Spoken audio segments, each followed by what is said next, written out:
And the Pledge of Allegiance. I pledge allegiance to the flag of the United States of America and to the republic for which it stands, one nation, under God, indivisible, with liberty and justice for all. All right, roll call of the board members, please. Gastinelli, Here. Castiglione, Here. Yuli, Here. Fudge, Here.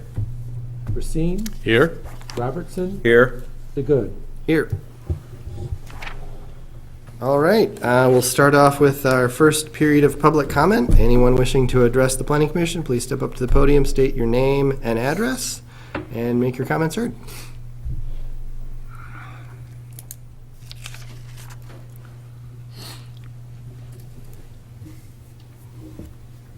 Hi, I'm Mitchell Treadwell. I think all of you know me. I'm a city commissioner, a planning commissioner, and now the reappointed chair of the Grand Traverse Commons Joint Planning Authority. I decided to stick around from my previous meeting held in your very same seats just to see how things are going. There have been a lot of discussions on the state and national level about data centers, so I'm curious to see how the discussion unfolds here. And I'm very interested in the promise of new food trucks in the greater Traverse City area. Thank you. Thank you, Mitch.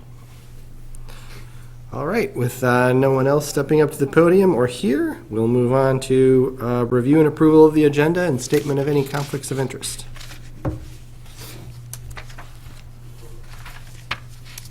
I'll move we approve the agenda as written. Support. Motion by Racine, support by Fudge. Is there any further discussion? Hearing none. All those in favor signify by saying aye. Aye. Any opposed, nay. Motion passes. Let's move on to review of the minutes from our January 14th, 2026 meeting.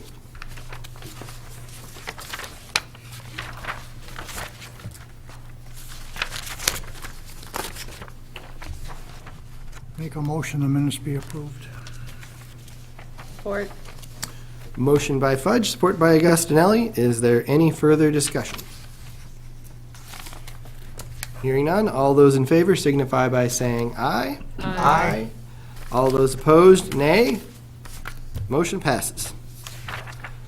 Steve, John, do we have any correspondence? I think there's at least one item. There's one in the packet. Yeah, you have one in the packet. There's also one on your desk from the Watershed Center regarding data centers. So that's been it. Those are just the two items that we have.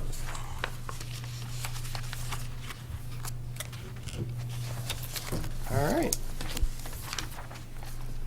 Well, we'll move on from there to reports.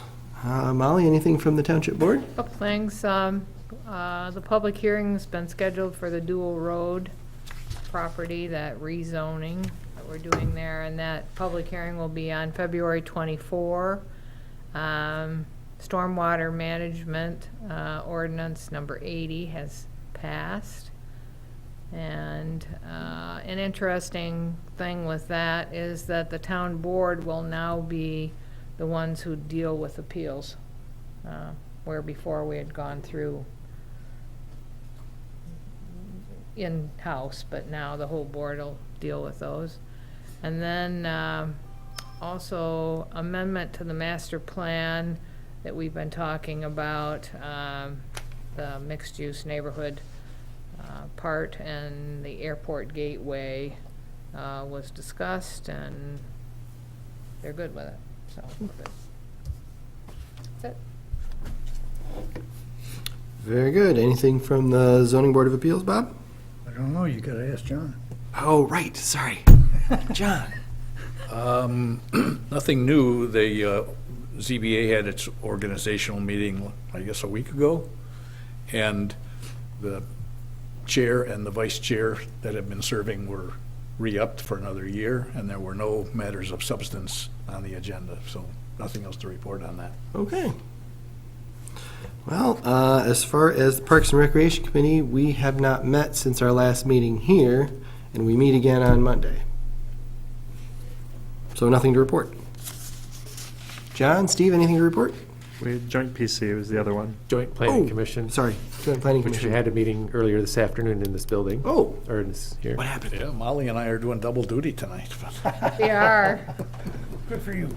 Well, we have Mitch as our chairman, so that's one thing.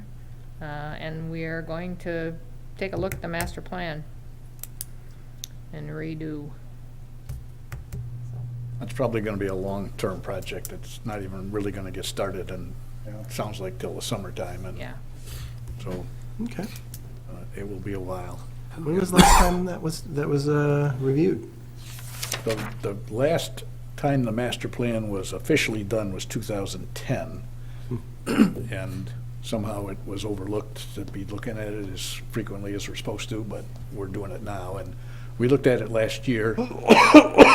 There was some initial thinking of maybe just tweak it a little bit, update it, but the more people thought about it, it seemed like it's probably due for a total rewrite, because there's been a lot of changes in what's going on over there currently versus what things were like 15, 16 years ago. So it's gonna take a while before that happens, but that's in the works.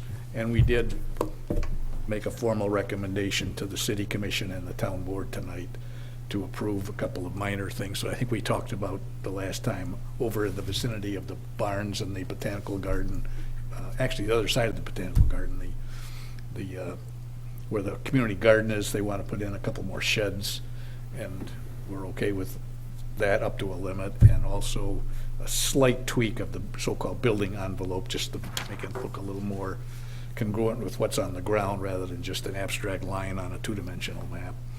But whether those things, they have not been addressed yet to the governing bodies. We just made that recommendation tonight, so see where that goes. Okay. Well, now we're ready for staff report. I think everything is within the other agenda items. Very good. All right. Anybody have any questions for staff? We'll move on to item 6 on our agenda, old business, starting with PD 2026-14, mobile food vending units, draft language. So I know you had a few discussions on food trucks, and as we were preparing some draft language, one of the things we wanted to do is move to some terminology that's maybe used more frequently. For instance, the city of Traverse City references food trucks as mobile food vending units. So do a lot of other communities. The word mobile is really important in terms of some of the state legislation that deals in regulations towards restaurants and so forth. So while food truck is a common term, and we'll probably use that in many respects, the legal definition that we're thinking of altering is to really call these food vending units. We do have a definition for food truck currently in the ordinance.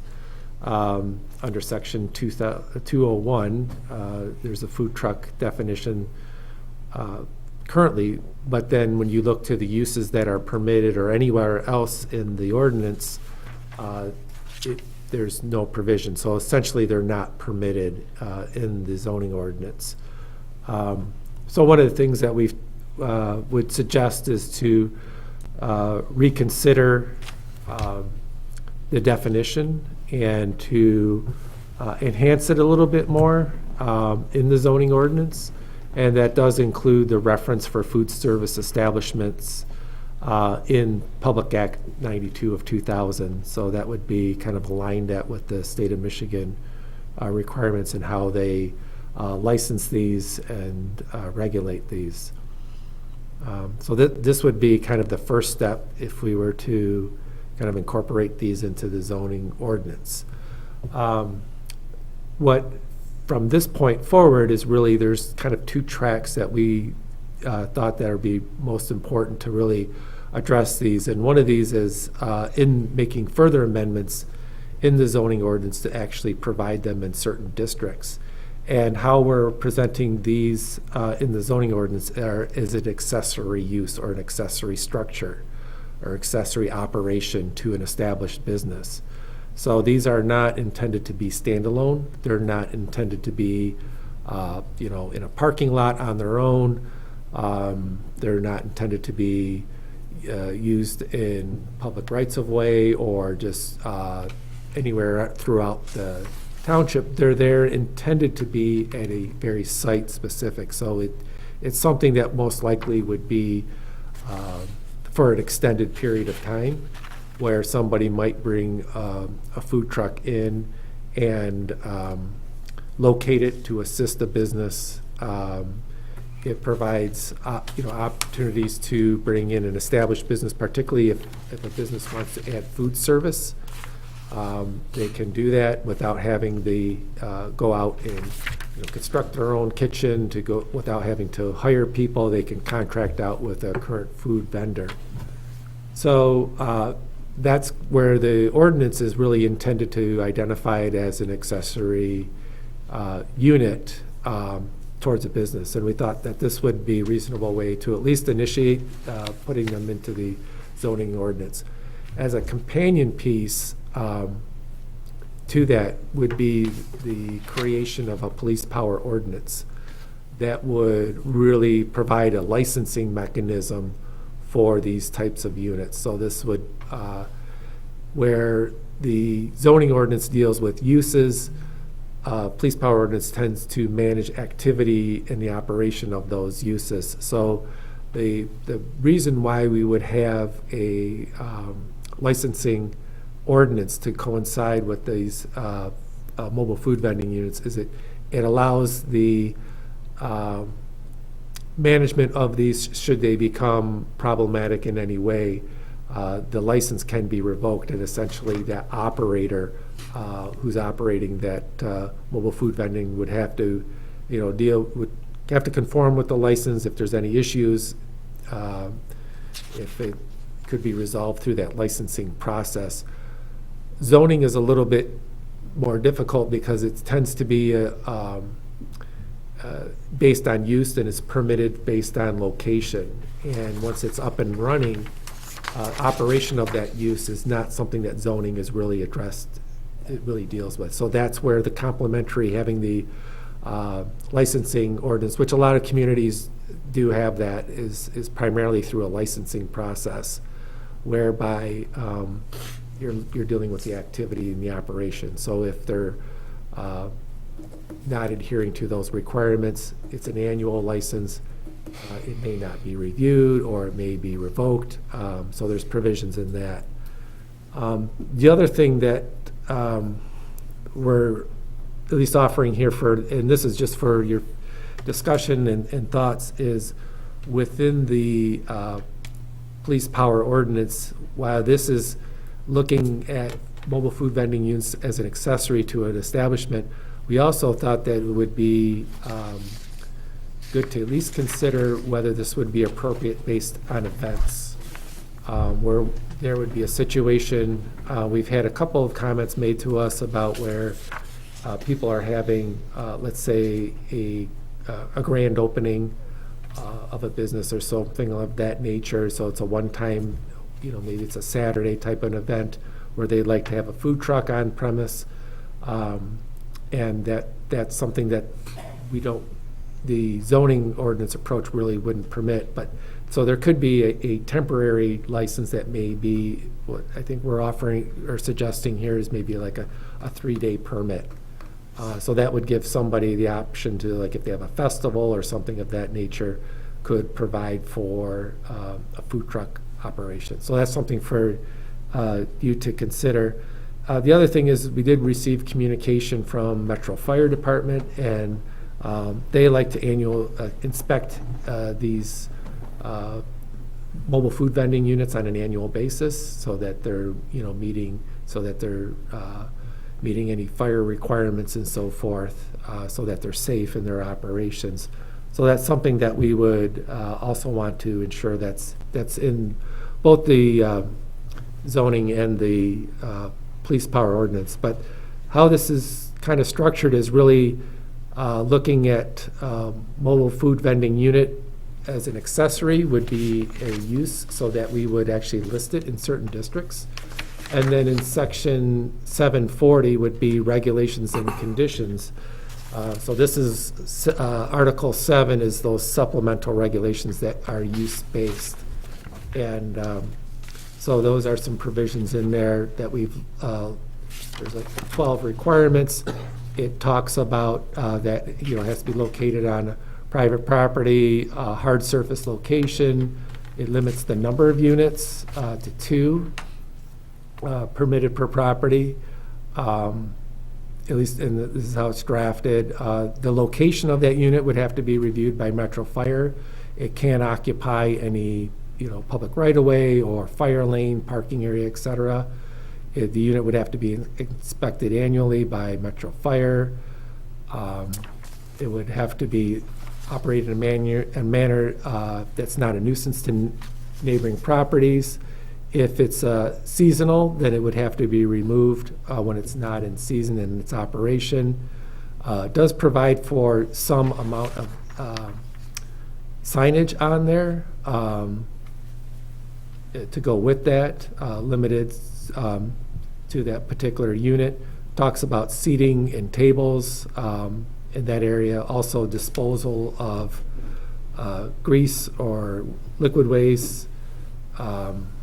Shouldn't go right into the sanitary sewer, storm drains, et cetera.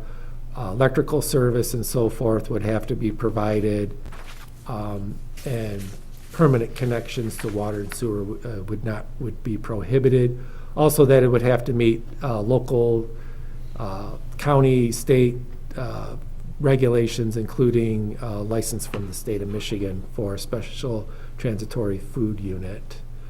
So that's kind of you could obviously add some of those or alter those if you wanted to. And then the 4 districts that we're looking to locate these would be in our commercial districts, the CL local commercial, CG general commercial, CH highway commercial, and then the CP plan shopping center.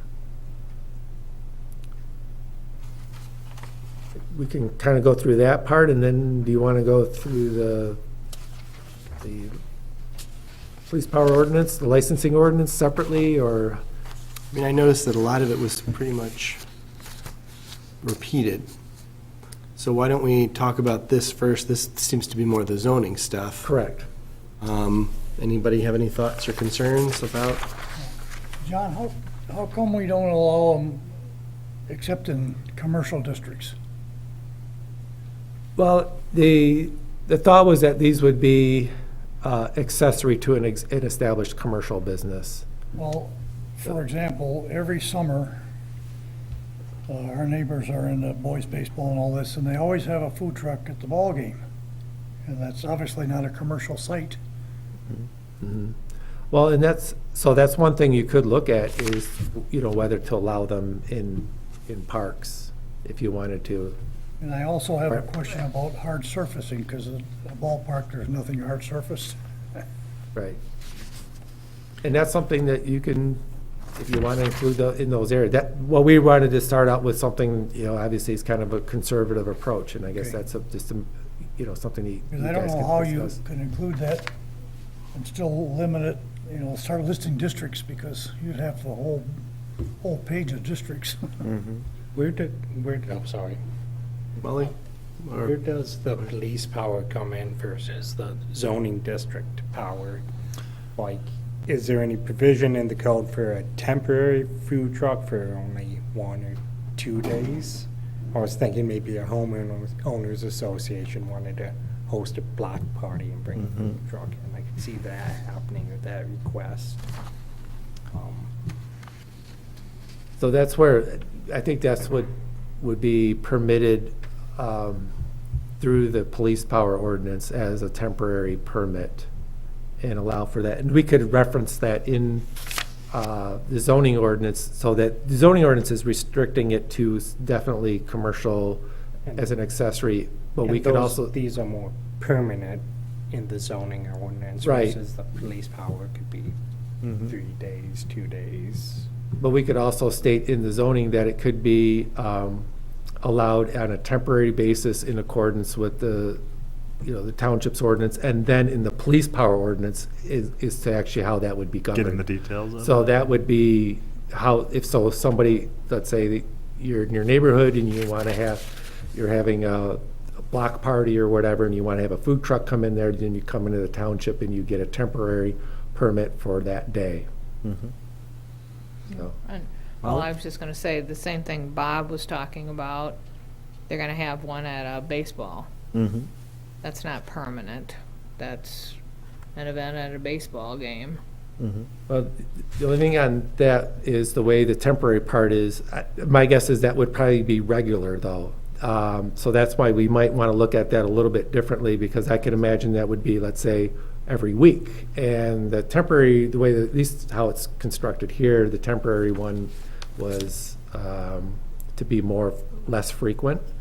But if you wanted to do, I guess the bigger issue on that is if you want to allow them in parks, then we could easily adjust for that. Because parkland ordinance is also a separate ordinance that could be addressed through that in a discussion with Parks and Rec Commission. I don't know if we'd want a food truck to be at a park for extended periods of time. We don't, I wouldn't want to take my kids somewhere and see a food truck just sitting there with no activity around it.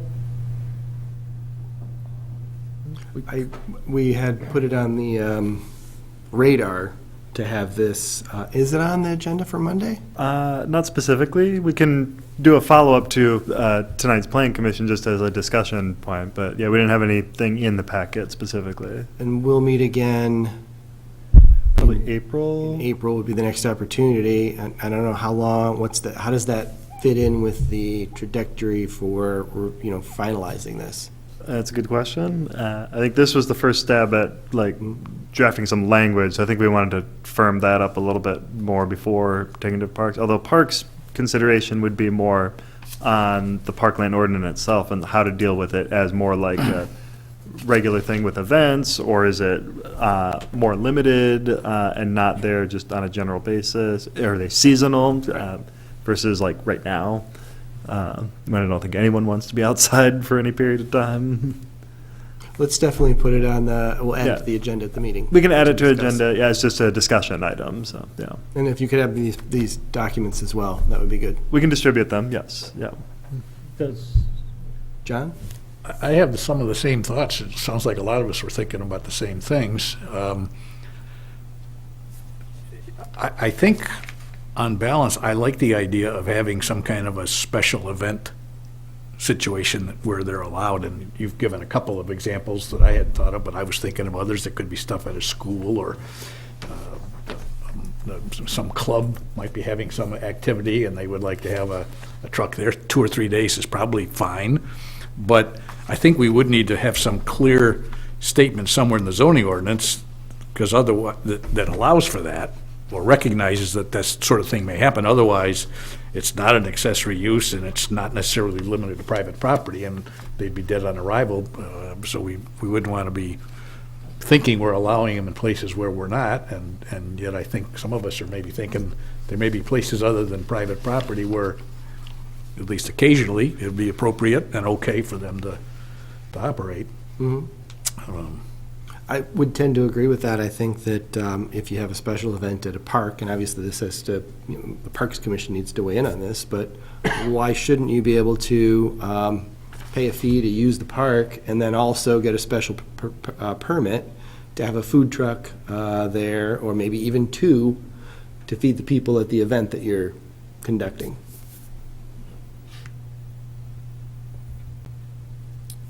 That's different than a weekly, Yes. so, we're looking at 3 now. We got the permanent one that could be there all summer. Mm-hmm. It's attached to a bar or whatever it is. And you've got the one that's kind of scheduled. You want that, and I agree with you. I wouldn't want to go over to Silver Lake Park and have a food truck sitting there that is only operating sometimes, and, that's kind of junky. And then the other, maybe a venue of some kind, or a block party, or something else, that's a one-time thing. So we might need to think about some different layers. Yeah, I think you could have you'd probably adjust it. The the zoning ordinance would reference that there's options for some temporary situations. So in the case, it seems like there's kind of two different temporary situations. One would be, let's say, an event, so you get like a 3-day permit or something like that, weekend festival, whatever.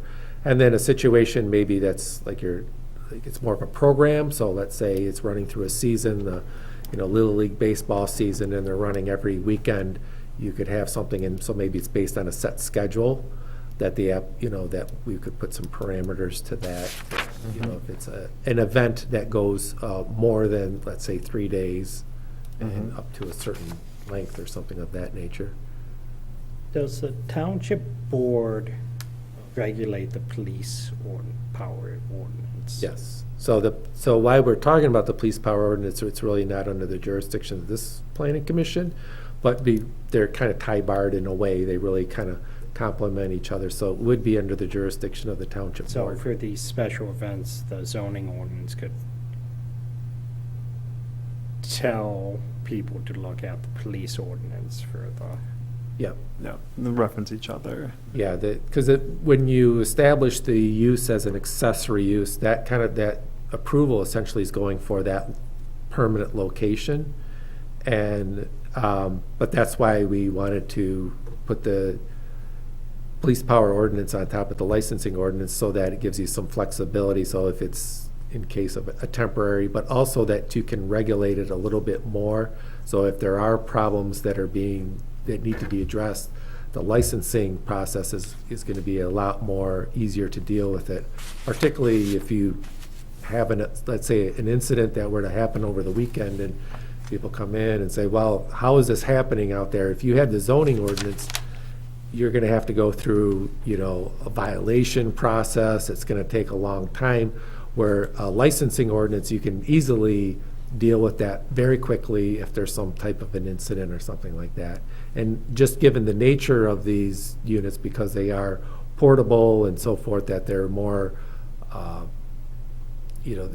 think they're more warranting of that type of licensing approach. I think what I've seen in my research, most communities are probably just going based on a pure licensing approach. They're not maybe necessarily having the zoning element to it. So we did the zoning element to it just from the standpoint of, I think one of the things we heard was, the concern that if you didn't want all these kind of just floating around, in parking lots like at the, Grand Traverse Mall or something like that, there needed to be more refined in their location.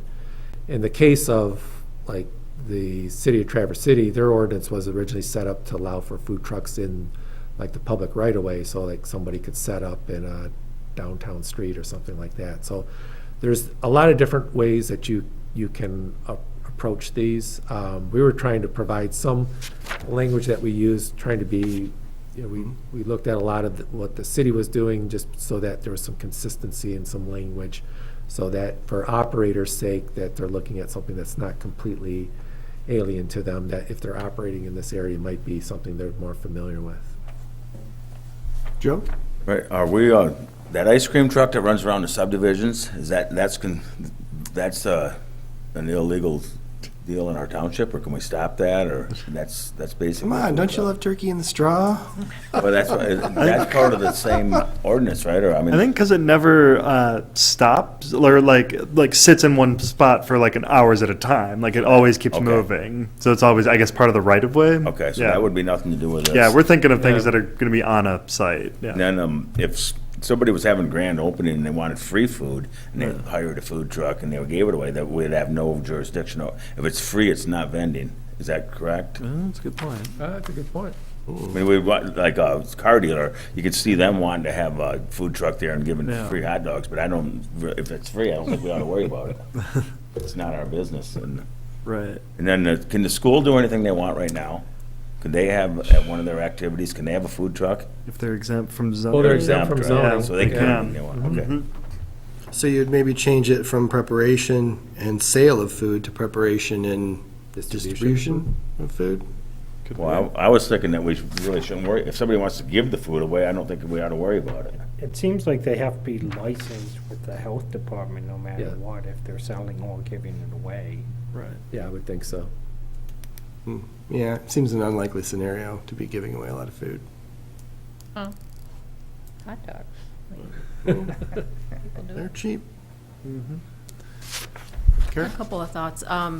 Circling back to where we started, and I already heard a couple of other examples about which zones it would be allowed in. My thought went kind of to agritourism too. We see a lot of farms and wineries where when they start with food service, it starts with a food truck. So I'm almost wondering if we want to reverse engineer, are there districts that we don't want to see this in, whether it be permanent? I think the commercial ones, generally speaking, are probably most appropriate for like kind of the permanent. And then we brought up a number of different possibilities when either the limited term or recurring weekly schedule might be appropriate. And I'm wondering if what zoning district ties in with, okay, we're good with having a forever food truck in a commercial area, but not in agritourism or park or whatever. It's a different way to look at it. I think it's a good thought. I think when we initially looked at it, we were also aligning it kind of like with restaurants, being like this is a similar, not necessarily replacement, but it's a similar type of use. But you're right that being a food truck, it does offer that a little more nimbleness than a brick and mortar restaurant, and might be tied to something like that. So. John? John, are we under some time, I wouldn't say constraints, but I know the place on Cass Road was what inspired us to look at this in the first place. Are they kind of hoping, and are staff kind of hoping that maybe we can get something done on a zoning ordinance fairly quickly so that at least they can get something going there? Well, you're right. I mean, they're the ones that kind of prodded us in kind of going down this path, but we don't have a real set timeline. They haven't really indicated to us that they want to get up and running at a certain time. So I don't know. But I mean, for right now, we just wanted to make sure that whatever we're considering is kind of well thought out by the planning commission. So we didn't want to like pressure you guys and thinking they got to hit a certain Right. deadline or anything like that. Part of me's thinking, we've already talked a little bit about how maybe the zoning ordinance and this police power ordinance need to talk with each other so that the zoning ordinance knows the police power ordinance may have this temporary thing. But as I'm thinking about it, and one of you reminded me, planning commission doesn't deal with the police power ordinance. That's the town board. We don't have any idea what the town board's gonna wanna do with this. And I think we'd probably be better off if we knew something about what the town board might wanna do before we try to finalize or do anything on the zoning end of it. Has this been introduced or talked about yet at the town board level? Has not, but we had to start somewhere, and this is the part and that's why, I mean, it's been mentioned a little bit. You know, you do have a joint meeting with the township board here at your next study session in February. But we thought it would be appropriate to at least have the conversation here, you know, just, and that's where I think maybe our main focus, while we did provide some very rough draft police power licensing ordinance language, I think the main thing, that's kind of an add-on piece. The key piece here is that we were wanting to kind of get your feedback was on the zoning part of it. And then we can, at least if you're kind of had a first, you know, thoughts and give us some feedback, and then, you know, then we can take it to the township board and kind of see what they think. Yeah, I think it's a better way to go, to have some point of reference. If you just go to the township board and say, food trucks, where do you want them? You know, we're gonna do it as a police power. They don't have, most of the people that are on the town board don't have any idea of what the conversation has been on it or anything else. So if we just have sort of an idea of, okay, we're thinking about this kind, what do you guys think about it? I don't disagree with that at all. I would hope that the town board would be made aware, though, especially if we act on the zoning ordinance, Yeah. that at least that's what I'm hearing so far. I don't think the majority of us are thinking that if we're going to allow food trucks, the only ones that should be allowed are those that are on private property, that are in commercial zones and are accessory to some other use. Some of the examples we've thought of don't fit that mold. There are other sorts of uses. And so I wouldn't want the town board to think, well, what are we doing with this optional thing and 3-day permits and all that other stuff when the planning commission's recommending to us that we adopt a zoning thing that just talks about accessory uses, and we wouldn't want to mislead the town board that we were looking at it that limited. Yeah, well, in the same way that people use Silver Lake Park pavilions, they have to come here and they've got to, go down and talk to the clerk and they got to get their permit and do all that. It might be as simple as that. It's not really a police power, but that's another way to regulate it a little bit, I guess, that way. Like if you're reserving a park for an event, like in that case, you're reserving a pavilion. If you're reserving a space and want to have a food truck as part of it, could be a way to just handle it through that. So when we were originally putting this together, it was only to be as an accessory, just as what was originally discussed last fall. And then it just at the last minute, but still have the police power ordinance, again, just to deal with the activity and the issues that may be arising because of that. And then at the last minute, I put in that temporary permit thing just as a discussion piece. So now I kind of see that you're kind of thinking more of that. So that was, originally the intent was just to do it as an accessory to an established commercial business, so. The temporary could be a one-off. I want to have a house party or a grad party or a wedding at my home, and I want to feed everybody from a food truck. And that's just a very temporary singular occurrence. Or it could be a recurring for a certain amount of time that's limited to maybe a number of weeks. I think that you guys have heard a lot, and I've heard feedback, so the definition of temporary, you're going to look into that a little bit more and the different kinds of temporary. Yeah, I think it's because we also have the township has the like a temporary outdoor event permit. Yeah, there's I don't really think it works the best in the zoning ordinance, for instance, like Christmas tree sales and stuff like that. Those really should be outside of a zoning, because it's really more about a special event or temporary activity, which that's where the police power ordinances are best. So I think I think really the focus isn't so much how you're going to regulate or govern it. I think really what probably should be discussed is what type of uses and activities related to mobile food vending units that you want to see in the township. So if you envision them to be with commercial businesses, to be in parks, to be at Little League baseball events, that type of thing. And then we can figure out really, kind of maybe the best approach on those. And my guess is it will be some combination of zoning and a licensing ordinance. So, but that's where I think understanding where you see the frequency that you see them happening, then we can figure out the best approach to that.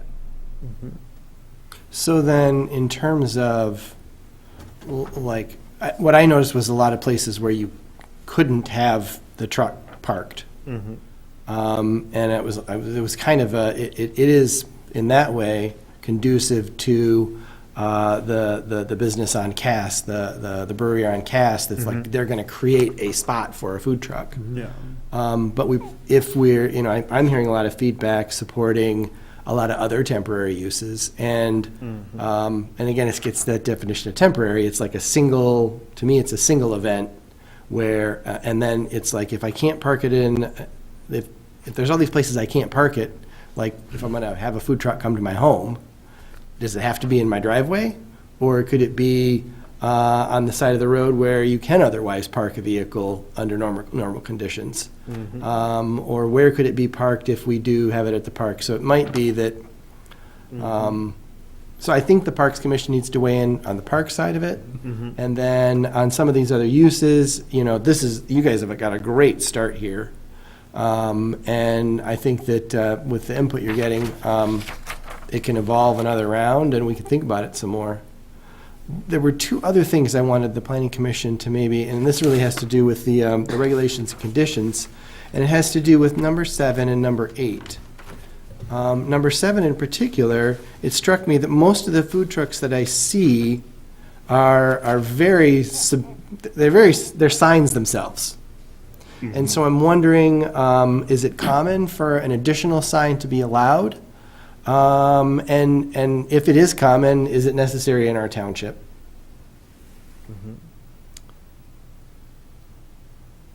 I don't know what everybody else, if everybody else has thoughts or concerns about I've that. seen signs for like food menus outside food trucks. They place a not a billboard, but a folding board down to see show what they're selling. I have to.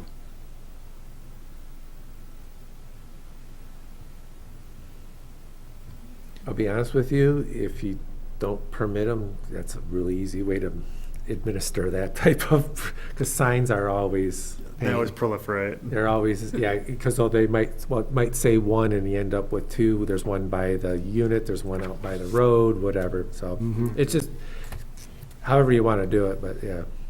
Well, I guess my request would be to just bring back some more thoughts on that, Yeah. on the pluses and minuses of allowing or not allowing the signs. I don't really have a problem with the sign size as it's indicated on here.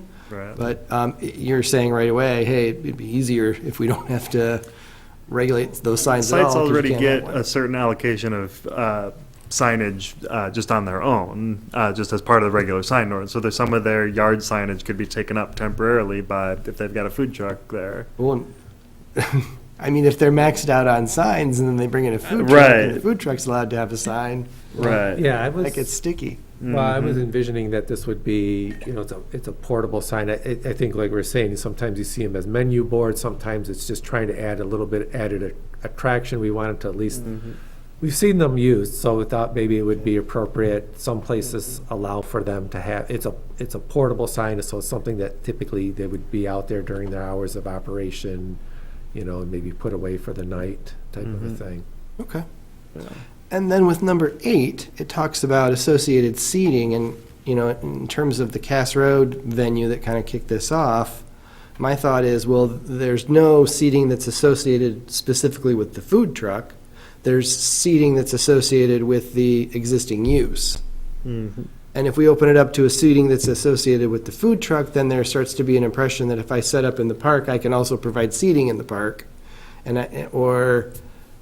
Maybe if a auto dealership puts up a temporary, what then becomes the limit for associated food truck seating? All of a sudden, am I being overly analytical to say you could be seating 100 people in a parking lot? And I don't know if there's some more I don't thought that think you're needs. being over analytical about that, because it seems like when somebody sets up a business like a brewery or a bar or a restaurant, they have limits on how much seating they could put outdoors. Is that correct? No, Not outdoors, not outdoors, indoors. Indoors, So yeah, that's it. there's no, township doesn't have a policy about how many seats outside or I don't think in not the a hard right of number. way. I mean, any No, permanent so- structures would be out of a setback, but most of these are not permanent structures. Yeah, so like, if you use the case of the brewery on Cass, so when they're determined like their seating and so forth in terms of number of seats, it's only on the internal. So if they have a big courtyard area where they got all that, they might have a lot more, might be double the seating. The ordinance doesn't take that into account. It's usually just what's confined within the There's a building lot itself. coverage maximum, I believe, though, for pervious, Yeah. impervious surface. But in terms of the actual Not- number of yeah. seats. But yeah, there's Yeah. nothing explicitly mentioning No, like a it's max outdoor purely seating. Yeah. on the interior. Yeah. How do you deal with, it's a parking lot, Mm-hmm. they're allowed so many parking spaces. Or- You can't really impede on the parking spaces to put a table there.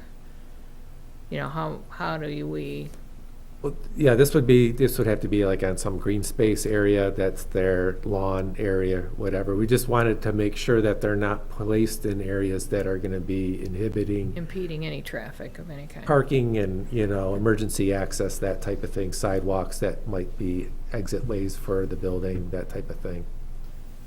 Is it necessary that we have or we provide seating around food trucks?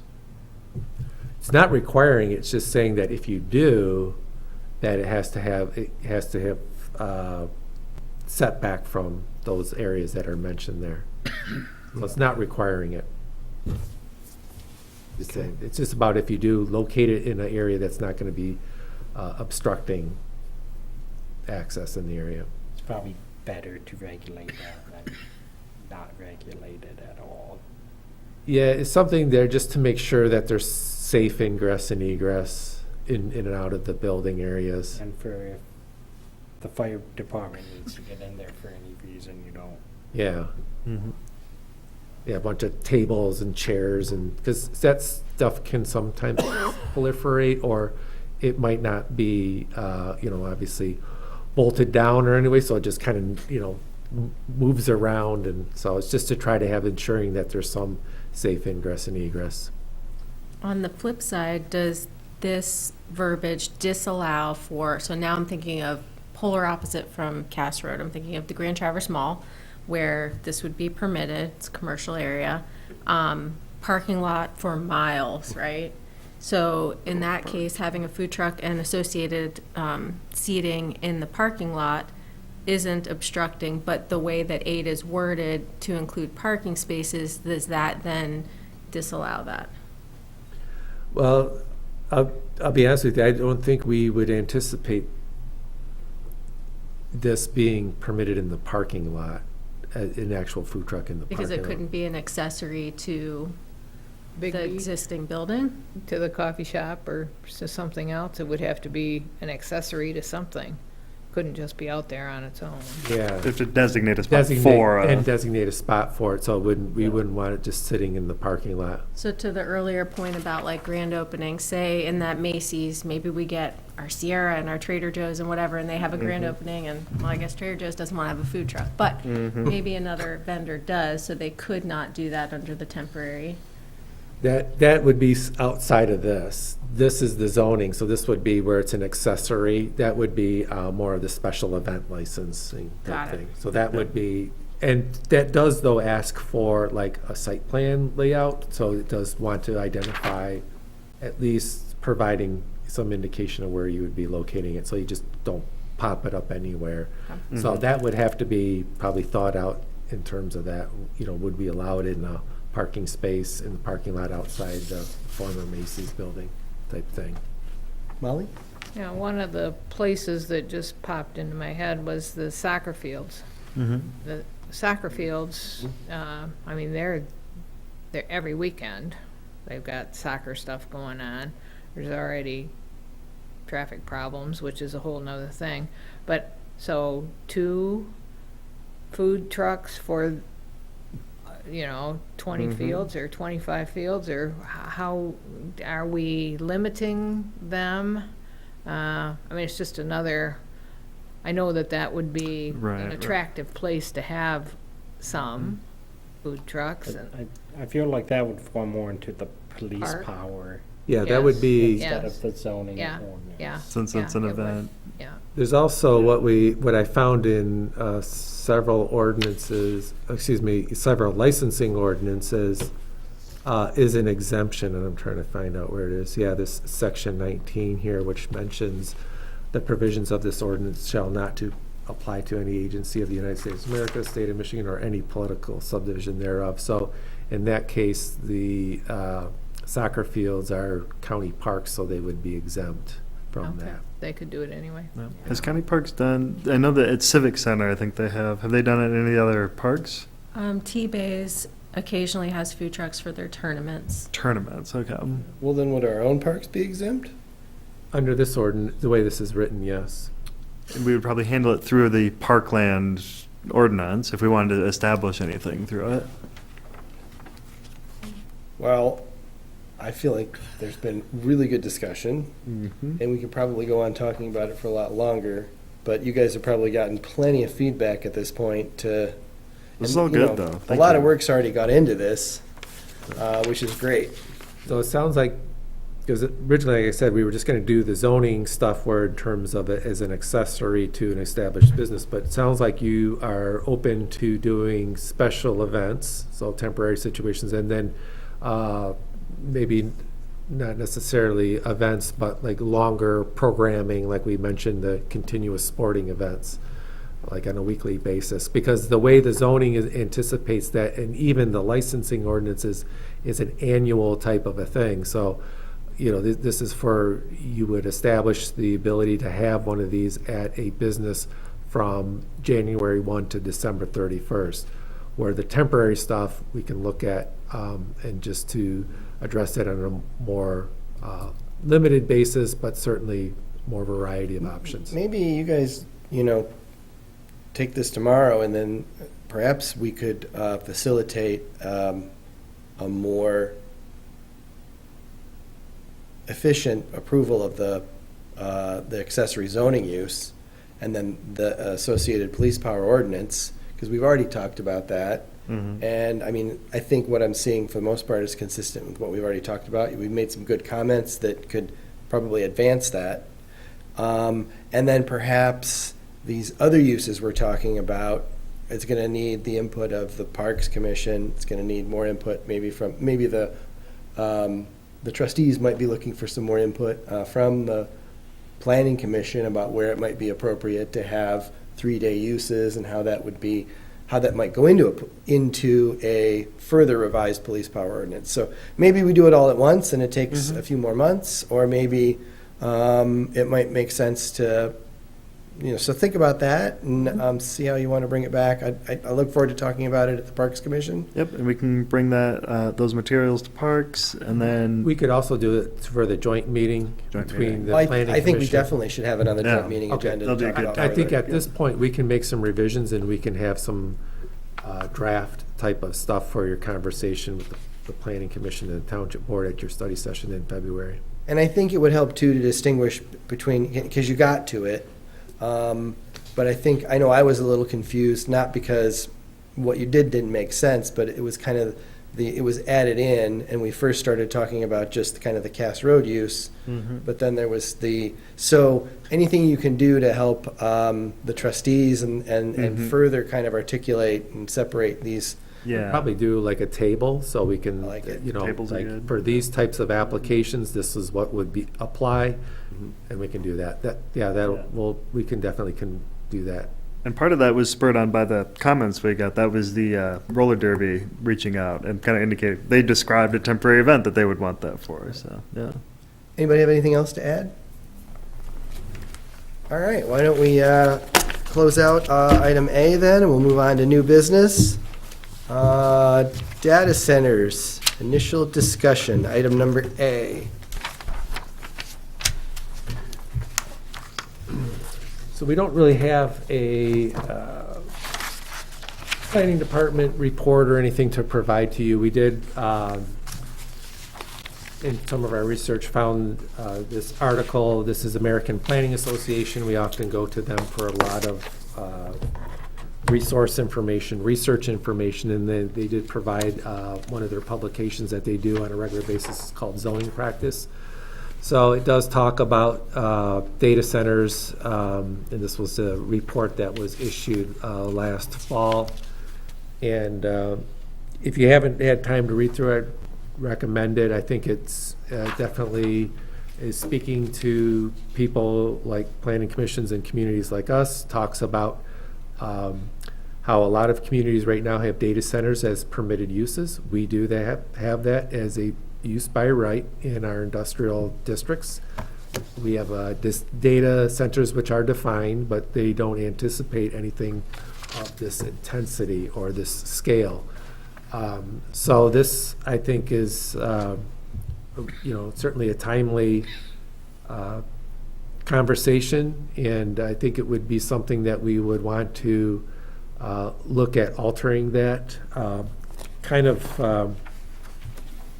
The challenges with some of these facilities that are going in is they're not just basically warehouses where you have a bunch of computer equipment in there. These are functioning as part of the internet and the whole rise of artificial intelligence.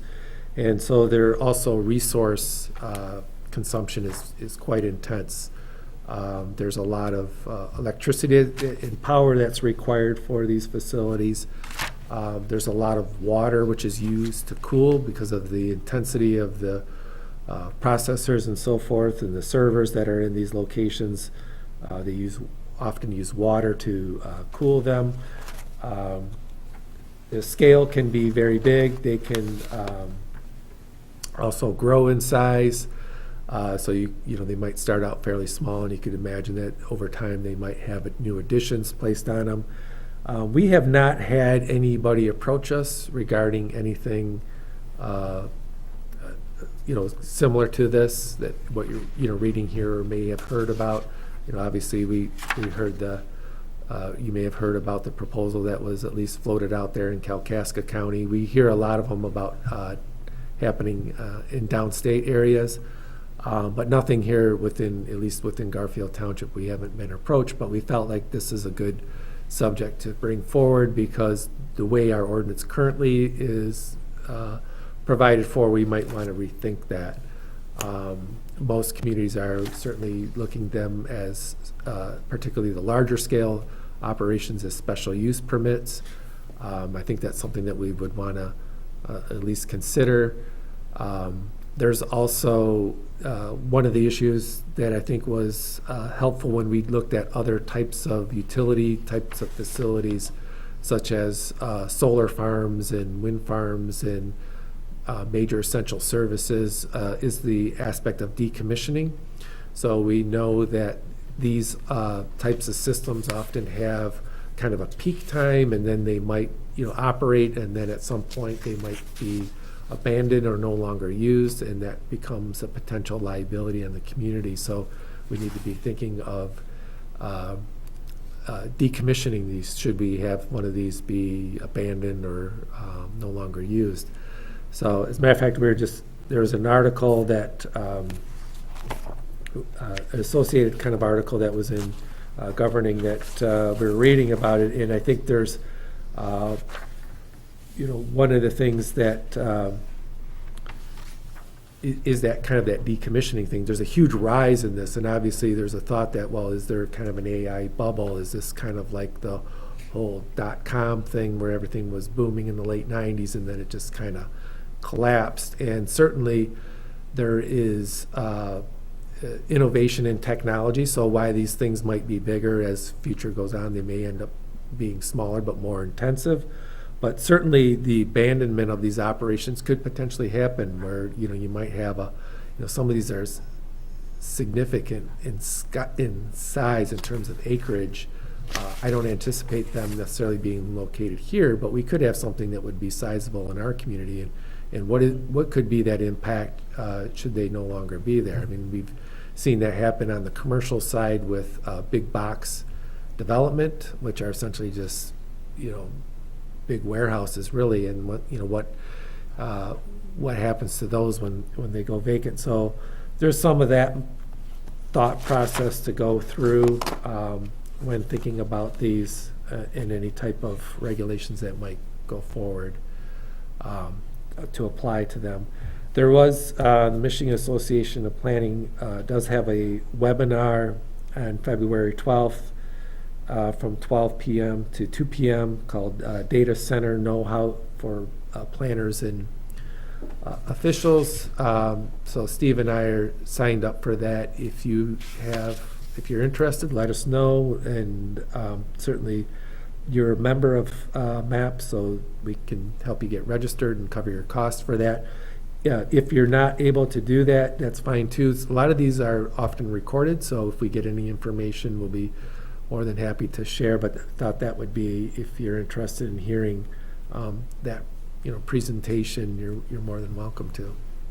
So that's kind of my spiel to just kind of, at this point, just thoughts and ideas and how we may want to proceed on this issue, if at all.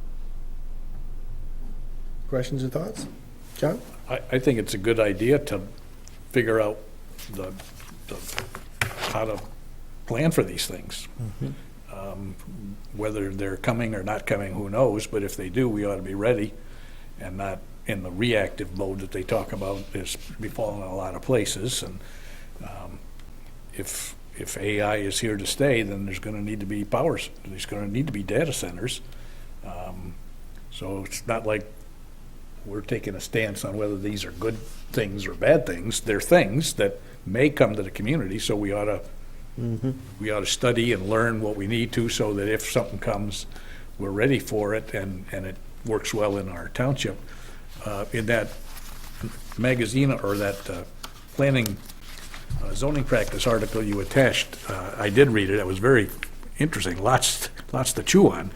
But I noticed one of the things they mentioned was some things might be dealt with at a higher level than us, like the state may have preempted certain things. So if we're going to tackle this, and I hope we do, it might be helpful if maybe staff could deal with our attorney and tell us in advance what things can we regulate and what things can't we regulate, so we don't waste time and energy on something that we don't have any control or jurisdiction over. If there are some things that we can't talk about. And I think I'm curious if on that MAP webinar, since it's a statewide organization, is there any activity at the state level? MTA would be a good, they track any bills circulating. I don't know if anyone's talked about that at the state level in Michigan yet, but it would be good to find that out as well. yeah, 'cause this article, I think, is probably like national in scope. Yeah, but this is it doesn't tell us national. what the deal is in Correct. Michigan. Yeah. And we need to know what the deal is in Michigan. Absolutely. Yeah, and in that, this, knowing the contention that I've seen in other communities in Michigan with some of these, I could see it's not unusual to at least have certain legislation introduced, whether it goes through and, enacted is one thing, but certainly my guess is we'll probably see some things come into that play. Do you have a timeline in mind for when we get motivated to look into this? And it's going to take some time, obviously, to do it.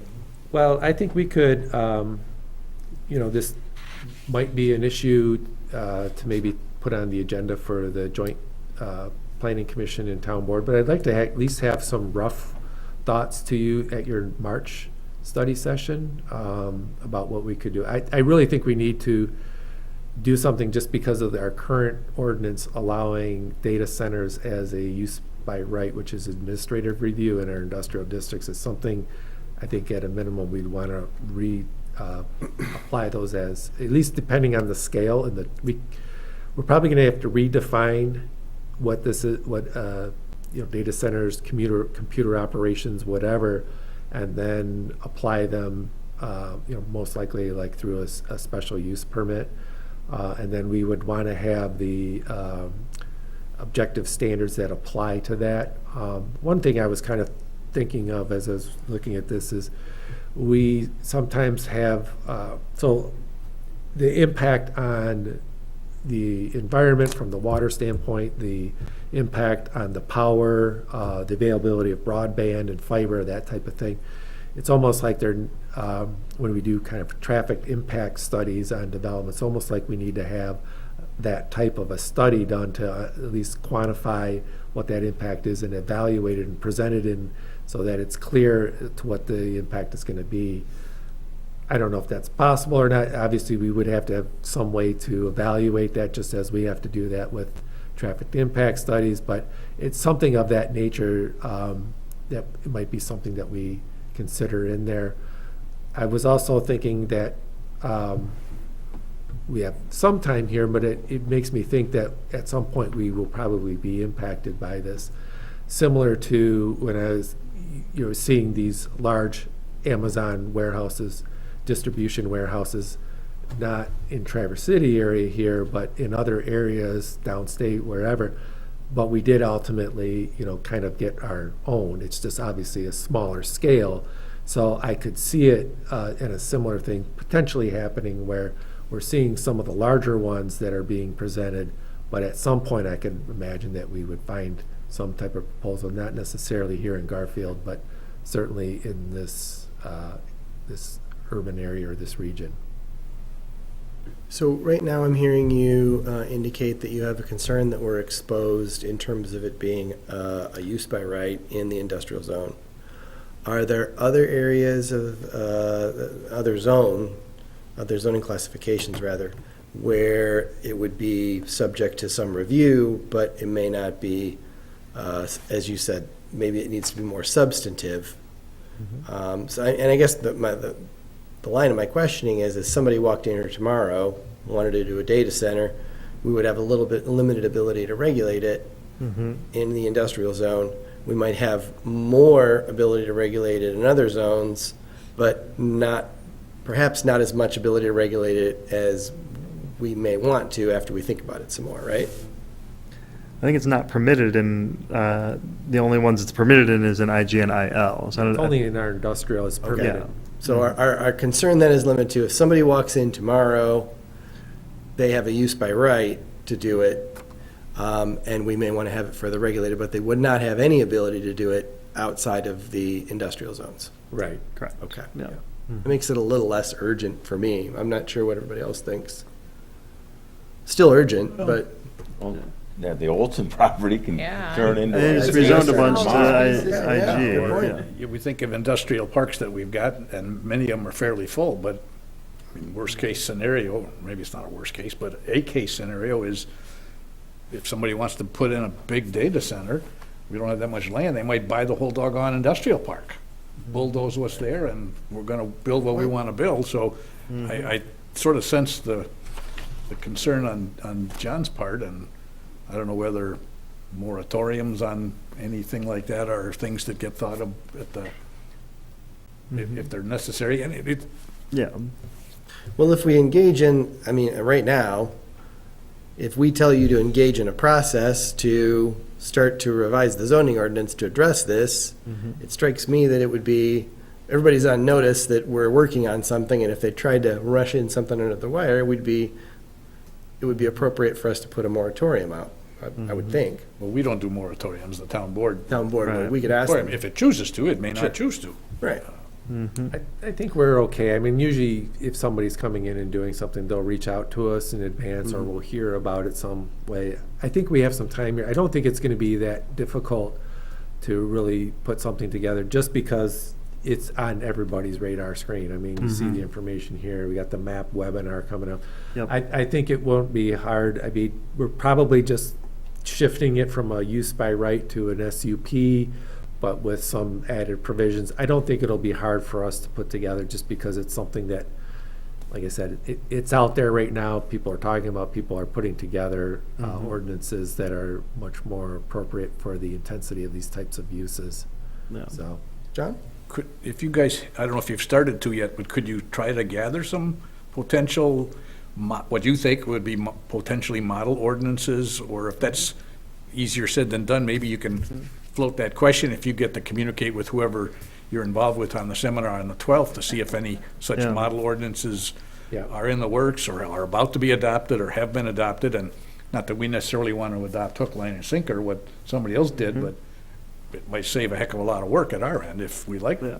parts of it at least. Sure. This article happened to show some national examples, but specifically Michigan examples yeah, would we be would really yeah, great. typically look at Michigan example. I mean, like I said, the key is we probably move it over to, well, first of all, we redefine it depending on different scales too. I could imagine where, if you have a 20,000 square foot facility versus a 120,000 square foot facility, it's different. But we would certainly, I would say, migrate it over to an SUP, and then it's a matter of applying those objective standards by which you would measure the impact and ensuring that there's some, was it meets those requirements, and then also there are mitigation approaches that are need to come into play when they try to address that. But I think that's what we typically do. We tend to, while we look at maybe some national examples, but we tend to focus on what's in Michigan because we want to make sure it's in conformance with state law. So that's where we typically go. The other thing we could look at is it's based on the current definition and how it's applied, which again does not anticipate anything of this scale, but it's allowed in the IG and IL. You could also limit it to the IL is supposed to be the more heavy industrial, and IG general industrial is more your light industrial, since this is a heavier thing, or you split it up into major, minor, or large and small, but there's certainly ways to limit it that way too.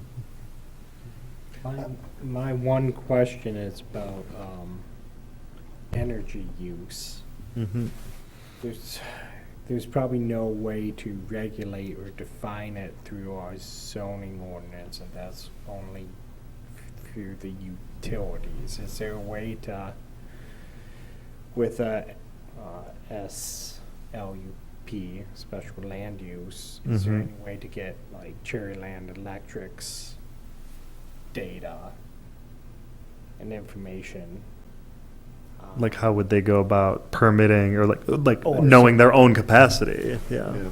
I think we could certainly reach out to them and have some conversations with them. I think it would be prudent upon us to do Mhm. that, just to know that that's a big factor in a lot of these. So I think, and we've been in conversation with them, some other projects, we could easily reach out to them, say, what should we be thinking about if there is a data center coming into here? How would that be evaluated?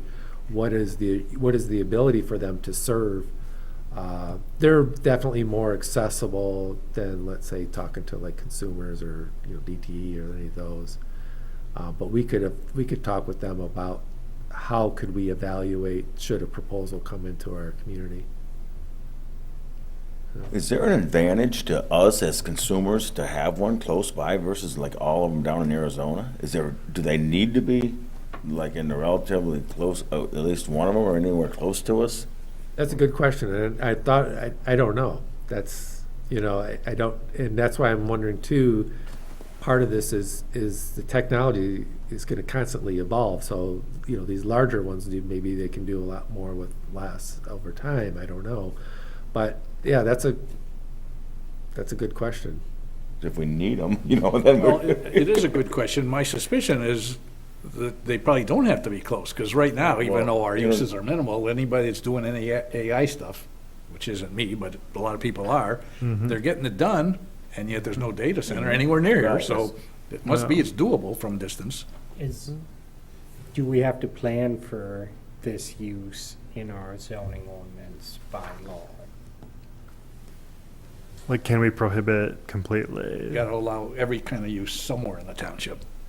Yeah, I think it would be, if we could ban them, I don't think we could do that. I think we have to provide for them somewhere. Mhm. And Which I think would be why the standards that go with it need to be very specific as to like regulating what is the concern of them. Because like a smaller scale version might actually be appropriate and might not use as many resources, but a large scale could be detrimental. I'm trying to think of part of actually while we evaluate this would be, is there anything that falls under the current definition that has a land use permit in the township? I don't know specifically in our current industrial, like any business. The only thing that I can think of that is named data center is Sabin Data Center, and part of the school is part of their own, as we said earlier, was exempt from zoning. So, and I don't even think it's using the entirety of the building. It's not. So, all right, Mitch confirmed. So, I noticed a lot of these are kind of going into more rural areas, and I would think in doing that, there's doing it partially because of the availability of water is a lot, using well water versus municipal water. mm-hmm. But I think also a big factor in this is going to be the ability for somebody like Light and Power or, Cherryland or whoever to provide that energy source. I think that's probably going to be a big factor in citing any scale of these types of facilities in here. So that's where I think that conversation with them, I think would be really helpful for us, because we're looking at it purely as a use and what that impact of that use, the other issues with it are sound and so forth. But really, I think from a, broadband fiber service, electrical, that's probably the bigger one that we don't really have a good sense of or understanding of, what is the likelihood, what is going to be that need. So as much as we can kind of do our own research and stuff, I would like to have a conversation with somebody that might kind of give us some indication, because that's one I don't have like you're just mentioning, Joe, like, what's the likelihood of one coming here if if it's being down in Grand Rapids or Arizona or whatever? I don't know that answer. I'm not that well versed in these, but I would like to have maybe somebody locally interpret that for us, provide us an answer. John? Can I suggest we make this kind of a high priority rather than kick it down the road Mm-hmm. 6 months? And I think we ought to, I don't know what we're gonna do, but I think we ought to do it fairly expeditiously. I think you're right, and Yeah. the further discussion has made me more aware that it's a priority. Okay. Yeah, absolutely. So we'll put it on the agenda for the joint meeting next month, Yep. and. We'll have attended that seminar by then, so we'll have some Great. data to bring back from there. Okay. Anything anybody else wants to add to wrap it up? All right, let's move on to our next item of business, review of the bylaws. So we included a copy of the Plan Commission bylaws. It looks like they were last updated in 2009, and they're not necessarily something that gets updated a lot and may not even need to right now. I think part of this was just to make sure everyone has a copy of them and understand the Plan Commission's roles. John, I believe you kind of recommended this to make sure everyone has a copy. I don't know if you had anything specific, but we thought of just a couple things to emphasize, just so that Plan Commissioners are aware of their kind of duties of all members, and especially things like conflicts of interest. The Section 6 is the duties of all the members. A couple things in there is like the ex parte contact. Being that like all the Plan Commissioners are listed on the website, we've occasionally had, it's been somewhat rare, but there's been an occasion where people have reached out, applicants or even potential applicants have reached out to Plan Commissioners asking questions. And what this defines as ex parte contact is contact outside of a regular public meeting. So members shall avoid ex parte contact with an applicant about cases where there's something going on before a planning commission. If they field a question, it's more bring that to the meeting. If it's something about the process or moving through it, staff can handle that. That being said, I think that has been fairly rare. The other one is deliberation occurring at public meetings. This is sort of like having a quorum only at public meetings. And this includes electronic communication. Again, everyone can see everyone's email, especially when we send out the packets. I've seen some places where you'll blind copy everyone to send something like that to the whole group just to avoid having like an accidental conversation. I haven't seen that happen yet. I think everyone's pretty good at avoiding that, and that's usually just our administrative staff sending out the packets and saying that hard copies are available for pickup. But Yeah, I don't know that I'm aware of any Yeah. email communications in the Yeah. time that amongst planning commission members, yeah, even on a one-on-one basis. I don't think yeah. I'm aware of anything. So it hasn't been a problem, but it's a good thing to bring it Yeah, up. it's one that's sort of like, it's a catch-all way it's described in here, but I was like, yeah, that does apply to that. Any quorum includes, is a broad kind of definition, both virtually and in person. And then just the sections on conflicts of interest. Again, people have declared their potential conflicts of interest before Planning Commission business already. I don't think that's been an issue, but there's sort of in the bylaws definitions of and examples of what might be considered potential conflicts of interest. So again, this was just brought as information. And John, I don't know if you had anything specific you wanted to mention as wanting to distribute this? Maybe just talk a little more about that ex-party contact. Yeah. I've been on the planning commission for bazillions of years, and going through my binder, this has been part of what I've had, but I was thinking, I don't know if we've ever talked about it, and I suspect that I may be the only one of the 7 of us that knew this was in there. I'm the only one that Right. was here in 2009, anyway. And yet theoretically, it's still in effect and it's binding and we should all be aware of it and either comply with it, or if we don't like it, bring it up to the group and maybe we tweak it.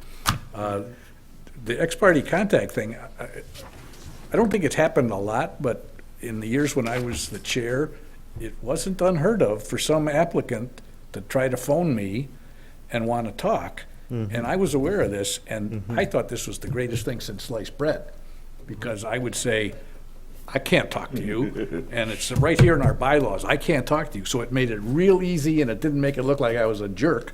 But it's good for everybody, it's not just the chair. Any one of us, if you get approached by somebody, sorry, buddy, I can't talk to you, and here's why, and you got cover right there. So it's good for everybody to know that you got that cover. Has anyone else had that experience, or anyone? I've had people reach out to me. Yeah.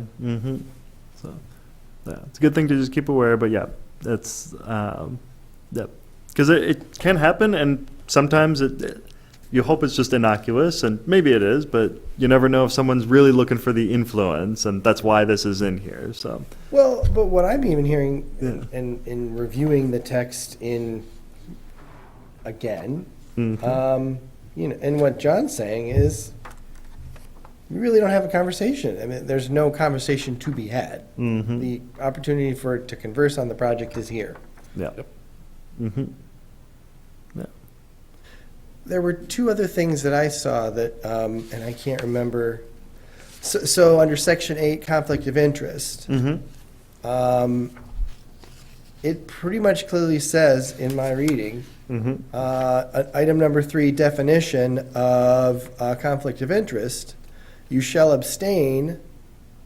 And then item 3 is planning commission member owns or has a financial interest in a neighboring property. So if a project is under review on a parcel of land adjacent to your home, you specifically have a conflict of interest. So I know something happened. There was some review of a parcel adjacent to my home, I think pre-COVID.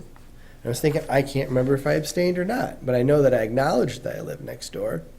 But I can't remember if I, sat out there or not. So, it's good that we're taking a look at these because it's a reminder of what the rules are. And then the other thing I saw that I thought was worth talking about is on page 2, item E, number 1, delivery of the agenda. Our bylaws specifically specify that it shall be mailed. And so technically, if anybody's picking up well, I know Bob, you're picking it up, you're getting it. There's no question that you're getting it, but it's not being mailed. So technically, it's a violation of the bylaws. Yeah, but when you mail it and it doesn't get there. It doesn't get there. Right, What do you gotta do? I know, right, Tom. right. No, I don't disagree with that. And I'm curious, Molly, how is it working out for the trustees? Have they been continuing to get their packet and use? Packet, we go on a computer. Right, it's on the computer on an We don't iPad? have big sheets. The planning Right. commission has big sheets. You can't look at all those little details. You can, but I can't. I struggle with that too. I have big screens in my office to do that. I don't have that. So, but I don't know. I wonder if that piece might be worthy revisiting, so that we're certainly not in violation to have somebody pick it up, but also, also consider the digital aspect, keeping in mind what Molly just said. Correct. We really can't be expected to review plan drawings as it is right now. We look at them half size. Correct. Not Yeah. full You're already size. looking at it small. Yeah. Yeah. Begin with, you don't want Documents anything also smaller. say that we're supposed to have all this stuff in our hands by Friday. Yep. And, Does it say that? That never happened. Prior to the weekend. Prior to the weekend, yeah. Prior to the And- weekend. Yep. And it used to be, we always got it, but I think since the mail started going to Grand Rapids to be sorted, that's become another problem. And then Saturday and now. you can't get it in a week. Yeah. So all that to say, if you guys would maybe, I don't know how much of a priority it needs to be, but certainly we need to look at this delivery of the agenda stuff Yeah. and accompanying materials. Molly? One thing on the conflict of interest, if I have a conflict of interest on the town board, the board members can vote on whether or not I can participate. We don't have that, at least I didn't see that in here. It's, If you declare a conflict of interest, but then that's it. You're not to, not to participate in any of it. I think under the C determination, it talks about that vote, doesn't it? If there's a question, If there is a question whether a conflict exists or not, the question shall be put before the planning commission. Well, we should definitely have parity with the language that's in the Township Board of Trustees. In Right. our case, maybe they're paving my street, let's say. That's a financial gain for me, but I can ask the rest of the board members, okay, do you think I can be impartial when I vote on this, or this, having to do with that? Well, And, the town board have anything defined, do they define anything as definitely a conflict of interest in their bylaws? just if it's I think it's a financial, they have maybe 2 or 3 things. Just a couple things, Yeah. okay. I guess if you guys would Yep, take a look at it and Yep. bring it back to us. that'd be good. Let's see if we're the same, yeah. Anybody have any other thoughts? I had the same as you as far as whether we could just add in or made available for pickup or similar Yeah. language. And then just a grammatical one on page 5, section 5B, same principles. I think we want same principles, same PLES. Oh, That's it. good catch. Principles. on that mailing the agenda, conceivably, you just change the word mailed to provided. That doesn't specify how. Although we still got the problem of received prior to the weekend. That doesn't seem to be reality. No, not anymore. So it's we not. probably, something ought to get tweaked there. Yeah, It is provided digitally prior to the weekend. yes. Well, yeah. all right, then I guess that is true. Yeah. That's true. We've talked about that in the office. When I was on the East Bay Planning Commission, we had 2 options. You'd get it email. We actually had our own township-issued email addresses. Or if I wanted a hard copy, I could go to the township hall, but it didn't have to go during business hours. They had a vestibule where I had a code. Under a code, walk in, and I could pick it up. So a lot of times I go in there on a Saturday morning or whatever and pick up my packet. So that made it convenient for those that wanted to go and pick it up. And then obviously other people use tablets and so forth, so they were comfortable with it being in the digital form. But kind of trying to figure out what a good route. So because obviously this is probably not going to change in terms of the mailing issues. We could hand deliver them all. Yeah. They Drive used around to. That's town, why I'm yeah. surprised that's Be here. good. 'Cause they used to bring them right to us. Speedy The township, delivery the guys service. pick up. Really? I don't remember that. You don't Did they do remember that? that? No. Yeah, they are. Oh, the young Aaron needs, Like today, delivering them. But hand deliver them, huh? Yeah. yeah, on a Friday afternoon. Really? Jeez, that's a half day's worth of work for somebody to visit all our houses. Especially on a day like today. Yeah. Yeah. Yeah. Are we all good? Good. All right, well, look forward to you guys taking a look at this and bringing some thoughts back to us. We can bring that back, and any changes would have to be approved by the town board. Maybe this becomes a joint meeting topic. We basically just have this entire agenda on the, joint meeting. So we, let's see, moving on then to new business item C. We do have a hard copy of the annual report. Are there any highlights you'd like to discuss, or would you like to just move right on to the photos? It's pretty much in writing. I will say, actually, we've now done 2 years in a row tracking the application fee revenue. This has been helpful with BSNA. Having the planning, zoning, and engineering, we've been doing an electronic record of our reviews, including administrative reviews, anything that goes before planning commission. So it's been helpful to track all of the projects that way. But yeah, otherwise, commented on the master plan amendment process that started and was just adopted, as Molly mentioned yesterday. We have our table of all of our administrative reviews. This is actually is also anything that we received an application fee for. Occasionally, it happens where they submit and things stall. At least one application expired. Several withdrew when they realized we're not actually ready yet, or their plans changed.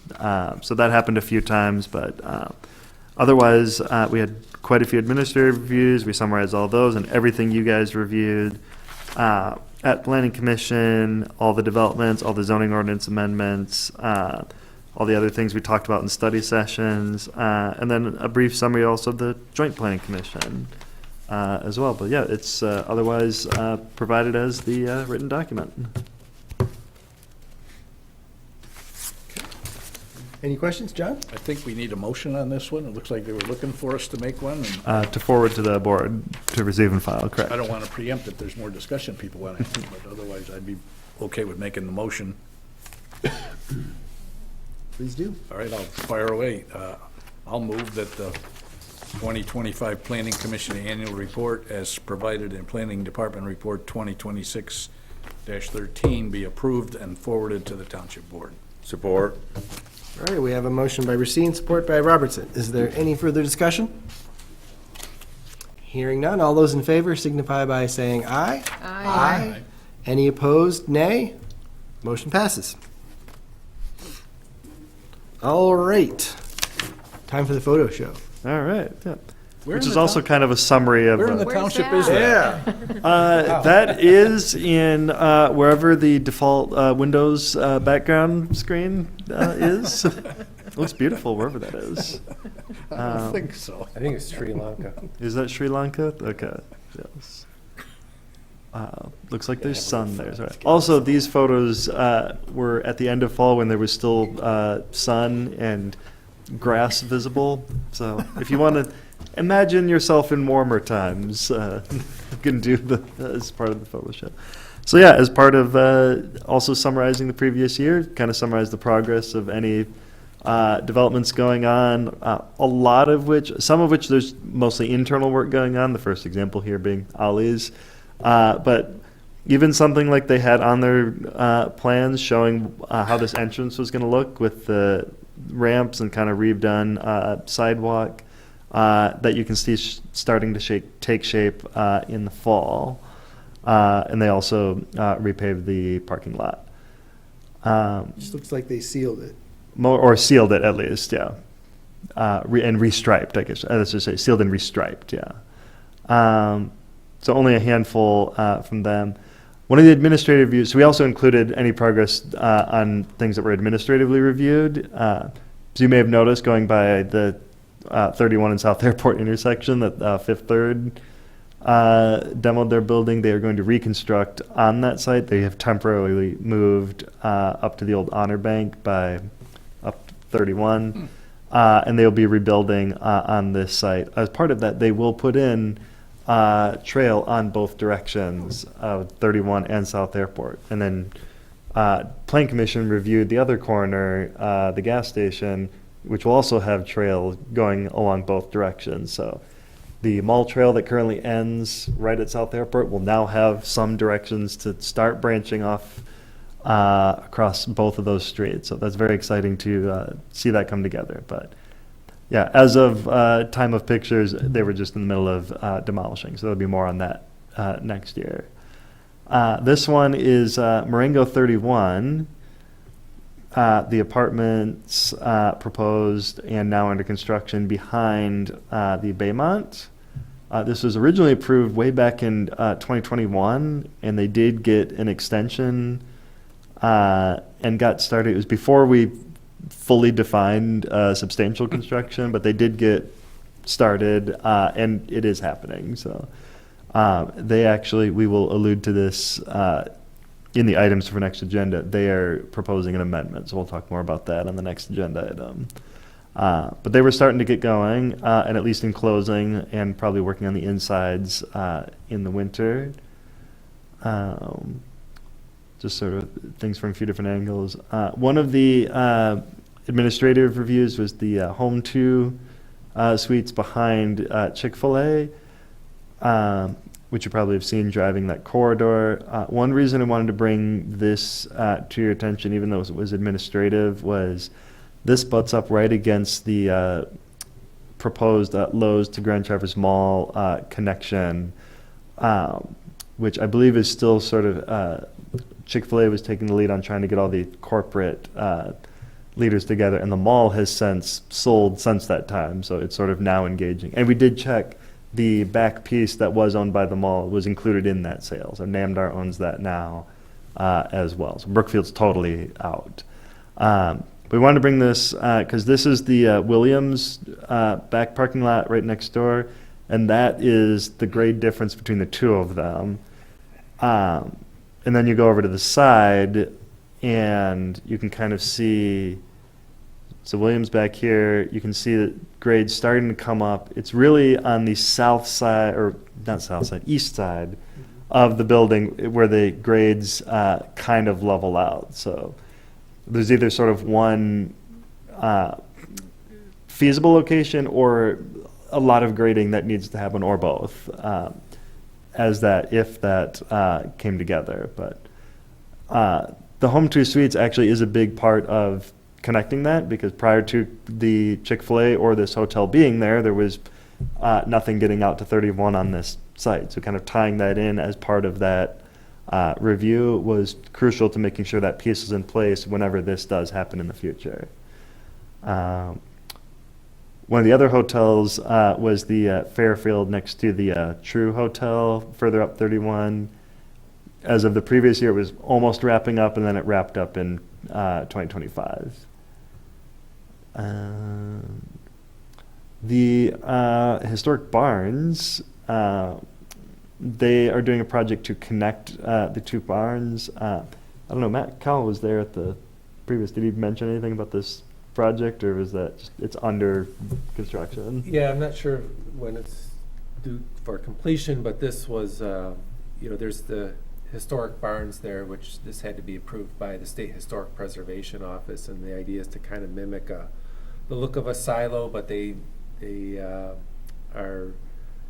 was reviewed by through the Joint Planning Commission and Development Regulations for the Grand Traverse Commons, so it's not something under the Planning Commission jurisdiction, but more the Joint Planning Commission. Mm-hmm. And that's the purpose of this is to connect the two buildings, Mm-hmm. so that they're obviously right now they're separate, or they were separate, but now will be connected, and we'll also provide a common entrance. Is that gonna get a roof to look like a silo? I don't know, I can't recall. Thought of that today when I drove by, I was wondering if it's done or not. Mm. I don't know, that's a good question. I'm trying to remember seeing the drawings, and it may or may not, I don't know. That's a good question, though. Yeah. Also, kind of continuing to build out is Meadow Valley. Their main building had already been built out, but building out more of the cottages, kind of as the next part of that initial front phase.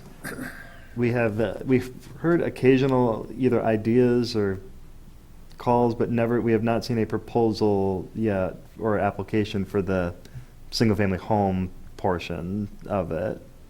Yeah, if you recall, that PUD in the back, the phase 2 was about 34, 35 single-family lots. Wallach has listed it for sale. We've had some inquiries about it. People wanted to put other types of uses, and we're like, no, that has to be single-family homes.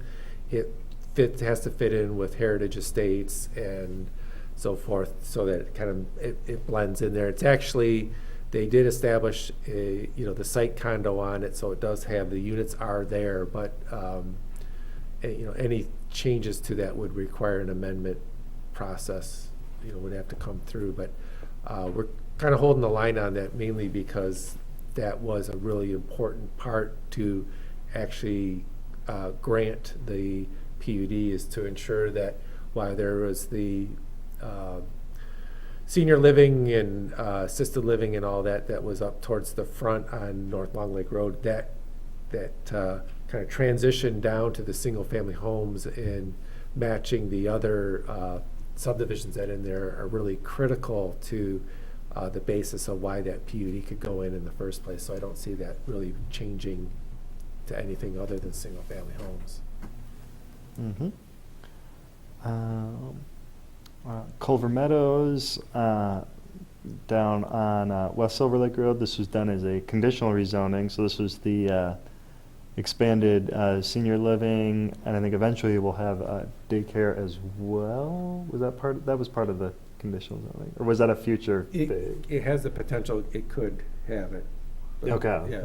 I don't think that was part of this particular building. This was just the expanded, but yeah, the potential was there. So this was looks like they were about finishing up construction at that time. So that was progressing. Another one that came as a administrative review was Cherry Capital RV. So sometimes what triggers administrative review is also just a change of use. They can be relatively quick reviews if there's no like major site plan element changes, and sometimes we've actually flagged some of these, like if there are future site layout changes, to do a more robust like stormwater review or some of these other kind of things, but at least kind of getting a baseline for the site plan is kind of part of that administrative review process. So there's a few of these throughout that where there was just a change of use. So we did review it, but otherwise, like not a lot of the actual site elements change. This was kind of one of those. I forget what was here before. There was a party store here for a little bit. There was something else. This is at Blue Star and 31. But they are out there now. Nice to see that blue sky in those photos. Yeah, just keep thinking about that blue sky. And kind of right behind them, Wallstrom has a few properties out here. I think they've done all their commercial, at least interaction with direct with customers on the other side of the highway, but they do have properties back here, and they did do a warehouse also around Blue Star, and it's actually directly across from Cherry Capital RV. And on the other side of 31, this was part of one of the Olson pieces before they came to us, but one of those commercial that they showed there were things already in place or subjected out from their original parent parcel along 31. This was one of them, the Sunbelt rentals. But they're part of that Olson Commerce Drive, where there's a drive that limits all the direct driveways onto 31, so that site element is there. On the other side of town, Angel Care Preschool, not much since this was mostly just an activity inside an existing building, but they did get started, and you can kind of see there is a playground. I didn't specifically want to just go up to a daycare and can I take pictures of your daycare? But evidence that they are there and got started and got in place.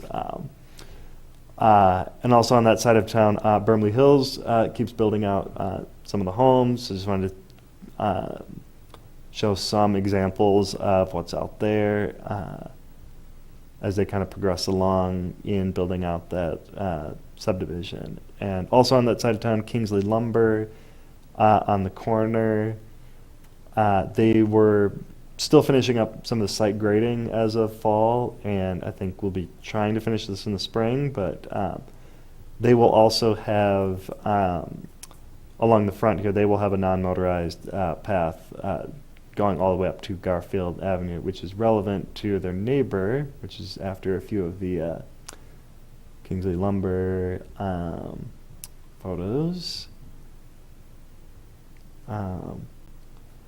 We think about things like stormwater retention and is it working? And yes, it's working. They're kind of outdoor canopied. This is the neighbor next door is a UPS, so they have their pathway. And I think I took a picture going the other direction to see how it will connect back up towards the light. I think this truck was in the way, but eventually that'll all connect as well. Cherry Lane Humane Society was in the middle of getting their building or getting their structure set and covered before the winter, but their expansion was moving along as well. Ridge 45, from what I know, and John, you can verify, is so they built out a few more of the buildings that were permitted. There are still some available, but it appears they might be up for sale. Yes, it's from our understanding that the development is up for sale, and they have not fully built out, so the full build-out is 600 units. I believe there are roughly about 120 shy of that 600 units. Wow. So there are a few more ability to build a few more buildings. We'll see what happens should that sale go through. That has a potential that we might see it built out as planned, or we potentially could see that somebody might want to alter that and come back through an amendment process. Mhm. So we'll see. Yeah. But that was, is a special use permit. Yeah. But yeah, they started building out some. I think they finished like 2 or 3 of the newest amendment before that stopped. They completely finished those buildings. So, flats at Carriage Commons. I believe they completed these 2, and then the clubhouse was their initial first phase. Also foreshadowing, they have a proposed amendment coming.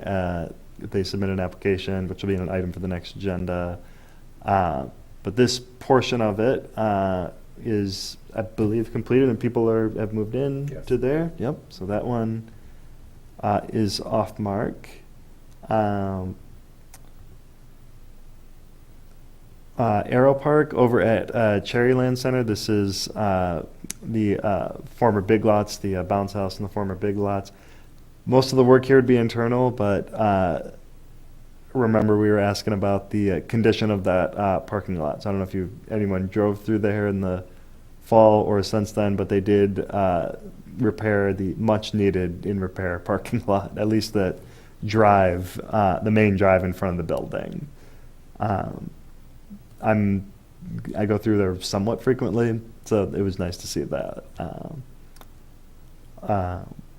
Yeah, I forget why it was Aero Park, and then Altitude is the actual name of the front name of the business. Aero Park might have been like the LLC or something. Altitude will be the name of the business itself. Also at Cherryland Center in the back, this is the very beginnings of the dog park bar, the Two Brothers. Extension of where they're going to build out into that former Yonkers parking lot. So they had only gotten so far, but they had actually defined where they're going to be. A couple small things. Part of when there are administrative reviews, again, sometimes it might just be change of use, it might be small things. One of the things that might be triggered, though, is there's the requirement for sidewalk or trail if it's on the non-motorized plan. In a case like Cherry Capital RV, that side of 31 did not have anything on the non-motorized plan. But over on Park Drive, it did have sidewalk on there. And in this case, it was triggered to put in the sidewalk. So this was MMR going in. Nothing happened with the building, but they did put in the sidewalk.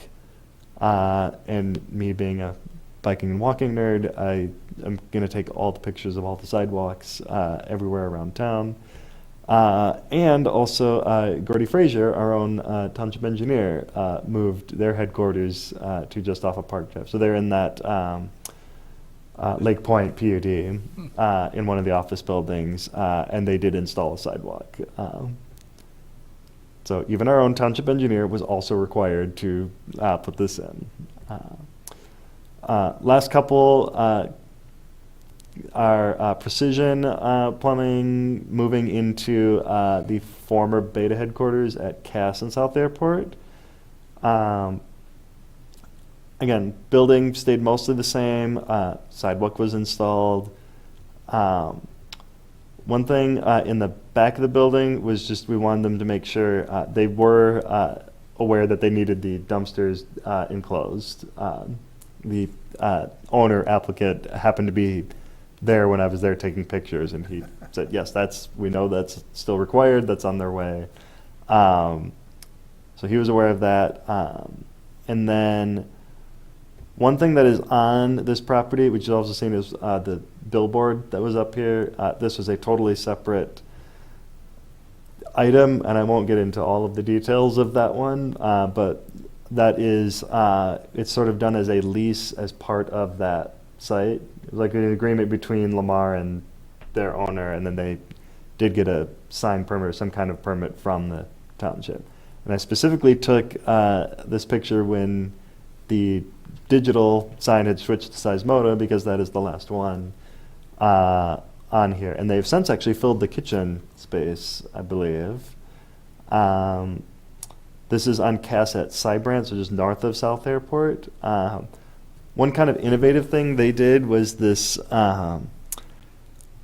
the prepared surface part of the parking regs, talking about having like a smooth, dustless surface, and they proposed this as sort of a pervious pavement. I forget exactly what they called it, but some kind of pervious pavement, but more with these like rings. Yeah, sort of like done as a almost like packed stone. It was reviewed by the township engineer, and they figured out something that this will work. And it's at least installed that way, so we'll see how it kind of goes over the years. But that is what they put there, and it's something at least unique and different. Does the township still consider that as impermeable surface? Well, that's kind of what we threw it to the township engineer. It's like, is this going to meet, and is this going to work? And it seems like it did. So, but it was kind of an open question when this was first proposed. I forget what Jennifer had specifically on it when we looked at it. Other than just like, will it work for stormwater I management? guess one of our concerns is, Yeah. Certainly it seems to be working right now, but over time, maintenance of it is something that, certainly provides an alternative for stormwater management. We'd like to see if it works, and so this is kind of see how the long term is, so. Right, because We still have to meet the ordinance, the stormwater ordinance regardless, so. yeah. That makes it for dustless? Well, if you've been out there, it's yeah. Is it truly dustless? I'd say it's pretty close. I mean, I think because of the compact nature of the aggregate in there, it's I'm wondering if that was the key of these packed these like rings as part of it. yeah. I mean, that creates the density of it. So it seems to be.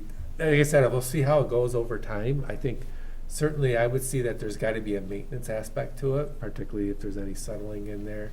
Mm-hmm. Also, I'm just wondering if anything will, as sediment gets in there, will there anything be growing in there, and then all of a sudden, does it get clogged or whatever? I don't know. We'll see. Snow Yeah. plowing. And snow plows. Snow plowing, they were very adamant, and they showed us videos of it, up A rubber locations blade. up in Canada, and they're like, Yeah. I guess the key is you got to know whoever is doing the plowing has to know how to do it, and Mm-hmm. so. Yeah. But yeah, there was something that came with that, and kind of a unique feature. And they do have the outdoor seating area. We did talk a little about outdoor seating today. So they had some defined. I think it was just part of what was on their site plan. This might have actually been before planning department was doing the site plan reviews. This was, I think, one of the last ones. But that is fully built out, and I've only been in there once, but I will probably go in there more now that some of the other things are in there. And I think that's all we had. So quite a wide variety of stuff getting wrapped up. Lots of development in the township. Mm-hmm. Any questions, thoughts? All right, thank you guys for putting that together and letting us know, getting a look at what happened last year. So we'll move on to item 8, public comment. If anyone would like to make, please, is that a yes or a no? All right. Well, we have only one public, and he doesn't want to make a comment. So we'll move on past public comment into other business. Do you have any other business? I don't think we have any. Nope. So what do we got looking forward to at our next agenda? So we've got Swan View is at least scheduled for findings of fact. I did get one additional piece of information from them. I'm trying to get them to, if they have anything, to get it sooner than later, especially they need to submit an escrow for stormwater review, but an escrow can also double as any engineering review. I know the Plan Commission asked about the trail and kind of some of those elements, how they work into the kind of steep slope leading into the park. So I think even some initial comments from the engineer would be very helpful for preparing those findings of fact and just getting back to the Plan Commission. And then we did get a few new applications. Housing Commission for doing an amendment on flats at Carriage Commons. We got a couple rezoning requests. And then Marengo 31 is asking for, so they wanted to do some of their units as either short-term rental, or we would define them as hotel. And they happen to be, they are in the highway commercial. So they had been approved under the commercial district housing. So even though a hotel is, I forget if a hotel is by right, but it's an amendment to their already approved special use permit. So we're treating it as a major amendment because it's introducing a new use to that. And more, our question is, how do these two things interact with each other on the same site? But that is a request. They put some information together. They didn't propose, and I think it was using just the same building layout they had. I think, at least according to them, they could internally use the rooms for either. So I don't think there was any big site layout changes proposed, but at least wanted to have a mix of uses. So we'll see kind of what the implications of that are as we put that one together. Okay, so it sounds like we got a pretty full agenda next month. Got a few things. All right, well, if I'll there's make a nothing motion, we else, adjourn. we're adjourned. All right. Thanks, everybody. All right. When is